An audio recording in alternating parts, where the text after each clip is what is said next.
Introducimos el hilo dental con cuidado porque esta parte está muy inflamada.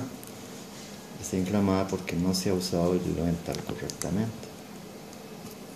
Entonces la idea es que la parte como esponjosa se pasa abrazando el diente. Ahí va a molestar un poquito. Se saca. Se introduce en el otro lado, que es más fácil porque hay un espacio dental.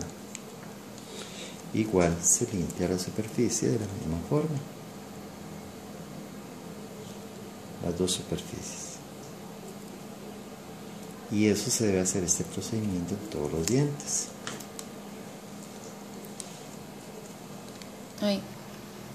En un modelo podemos ver claramente que el hilo no entra aquí porque está el arco dental.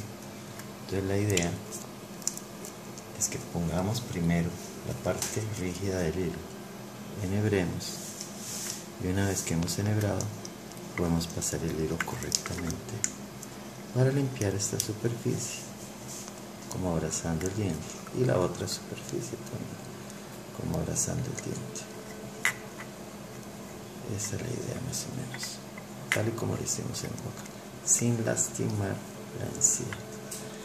Vamos a verlo en otra dirección, de esta forma, y la otra superficie de esta forma. Y eso debe hacerse en todas las superficies dentales.